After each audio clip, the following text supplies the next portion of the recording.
स्कटल्यान्डमा भइरहेको try nation series 2025 को चाहिँ विनर प्राप्त भइसकेको छ, जसमा चाहिँ स्कटल्यान्डले चाहिँ आफूलाई अब्बल प्रमाणित गरिसकेको छ है। पछिल्लो म्याचहरूमा उसले निकै लज्जास्पद हार बेहोर्नु परेको थियो होइन। सानोतिनो रनले अथवा सानोतिनो मार्जिनले उसले जित्थ्यो भने विनर अभियसली नेपाल हुन सक्थ्यो होइन।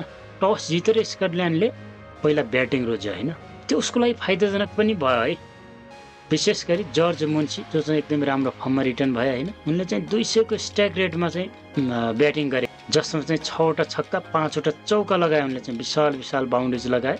39 बलमा 78 रनको एउटा चाहिँ ताबडतोड पारी खेले उनले हिजो। त्यही कारण थियो जसले गर्दा एउटा विशाल स्कोर खडा गर्न सक्यो होइन स्कटल्यान्डले। स्कटल्यान्डको तर्फबाट उनलाई साथ दिनेमा चाहिँ अर्को थिए ब्याटिङ अलराउन्डर ब्रान्डन म्याकमिलन होइन। उनले पनि 30 बलको सामना गर्दै 42 रन चाहिँ योगदान गरे आफ्नो टिमलाई, जसमा चाहिँ एउटा छक्का 4वटा चौका सामेल थिए होइन। त्यसैले अरू ब्याट्सम्यानको कुरा गर्नुपर्दा मार्कवार्ड त्यति चल्न सकेन नै। र ब्याटिङ अलराउन्डर माइकल लिसको कुरा गरौँ यहाँनिर होइन। उनले 17 बल खेलेर 26 रनको एउटा चाहिँ गजबको फिनिसिङ टच दिए है टिमको लागि। र नेपालले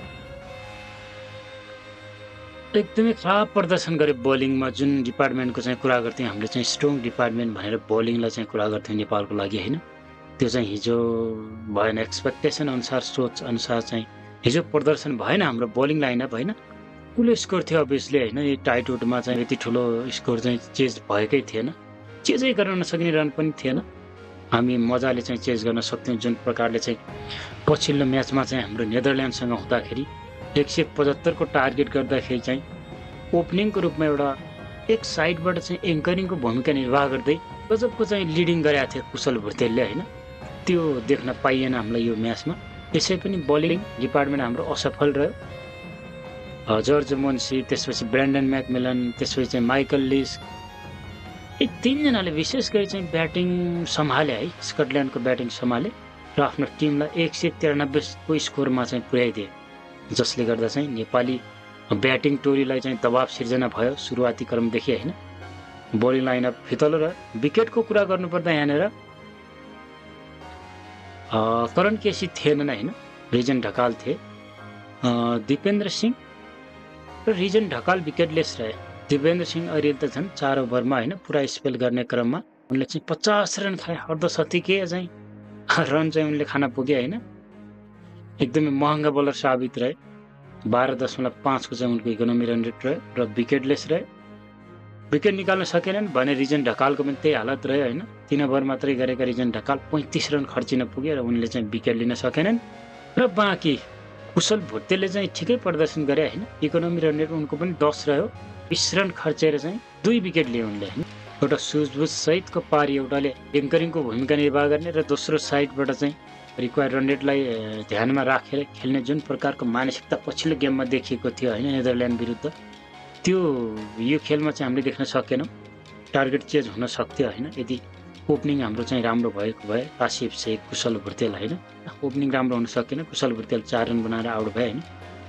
उनलाई ब्रान्डन म्याकमिलनले आउट गरे भने आसिफ शेख चाहिँ रन आउट हुन पुगे। 14 रन मात्रै बनाए उनले। त्यसपछि आएका भीम सार्की, कप्तान रोहित पौडेल चल्न सकेनन्। रोहित पौडेलले पनि 20 बलमा 27 रन बनाए होइन। तर रिक्वायर्ड रन रेट अनुसार चाहिँ बाउन्ड्रिज लगाउनै पर्ने थियो, जसको कारण उनी आउट हुन पुगे।